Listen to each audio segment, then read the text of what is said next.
بسم اللہ الرحمن الرحیم۔ السلام علیکم۔ خبر شامل کرتے ہیں ضلع خیبر باڑہ۔ پی ٹی آئی ضلع خیبر کے سینئر رہنما عبدالغنی افریدی اور افتخار افریدی اپنے قومی صدور صاحب علی صالحین سید محمد عارف اور سید نواب کے ہمراہ و منتخب پشاور ریجن یوتھ کینٹ کے صدر سہیل افریدی کو مبارکباد دینے ان کے رہائش گاہ پہنچ کر ان کو مبارکباد پیش کی اور پھولوں کے ہار پہنائے۔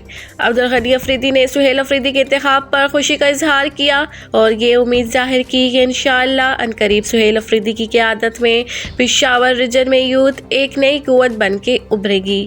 انجینئر صدام افریدی، بدلو نیوز، خیبر باڑہ۔ نوشہرہ تھانہ اکبرپورہ پولیس کی کامیاب کارروائی۔ اسلحے کی نوک پر رازداری کرنے والے گروہ کا سرغنہ گرفتار۔ ملزم منشیات فروشی، چوری اور دیگر کئی مقدمات میں بھی مطلوب ہے۔ چھینی گئی موٹر سائیکل، نقدی، اسپیئر پارٹس اور اسلحہ برآمد۔ ملزم نجم الحسن عرف پیر حسن ساکن جبداؤزئی کو گرفتار کر لیا گیا۔ ابتدائی تفتیش کے دوران ملزم نے اعتراف جرم کرتے ہوئے سب اگل دیا۔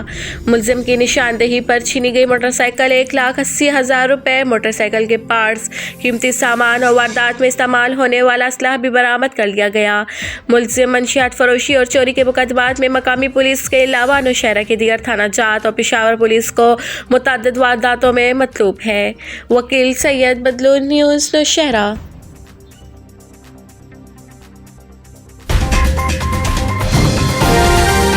صوبائی وزیر آبپاشی لیاقت خان خٹک کا دورہ نوشہرہ۔ خشکی پایان کے سماجی اور سیاسی شخصیت ڈاکٹر مومن کے صاحبزادے، پاکستان تحریک انصاف صدر اور بانی کارکن سکندر خان خشکی سے عثمانیہ ریسٹورنٹ نوشہرہ میں اہم ملاقات میں سابقہ ناظم ارشد علی، شبیر خٹک، عباس گل اور جان مست خٹک بھی موجود تھے۔ سکندر خان خشکی کا لیاقت خٹک اور احد خٹک پر مکمل اعتماد اور حمایت کا اعلان۔ سکندر خان خشکی عنقریب ایک بڑے اجتماع میں اپنے خاندان، دوستوں اور رشتہ داروں سمیت لیاقت خٹک اور احد خٹک گروپ میں باقاعدہ اعلان کرے گا۔ سردار خان، بدلو نیوز، نوشہرہ۔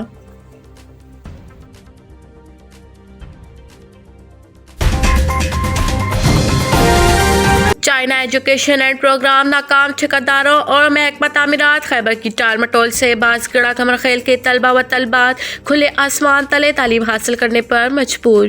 متعلقہ MNA اور MPA بھی لمبی تان کر سو گئے۔ 3 سال قبل پڑوسی ملک چائنا نے خیبر پختونخوا کے دہشت گردی سے متاثرہ تعلیمی اداروں کی اثر نو تعمیر و بحالی کے لیے چائنا ایڈ فنڈ کا خطی رقم فراہم کیا تھا۔ اس فنڈ سے تباہ شدہ اسکولوں کو چالو کرنے اور زیر تعلیم طلبہ و طالبات کو زیور تعلیم سے آراستہ کرنا تھا۔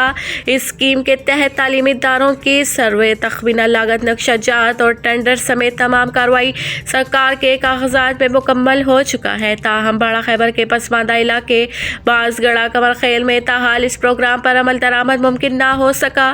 ٹھیکیدار اور تعمیراتی عملے کے نگران و ذمہ داران منظر سے غائب ہیں، جبکہ اراکین صوبائی و قومی اسمبلی بھی لمبی تان کر سو گئے ہیں، جن کی وجہ سے قمرخیل قبائل کے طلبہ و طالبات کو حصول تعلیم کی راہ میں شدید مشکلات کا سامنا ہے۔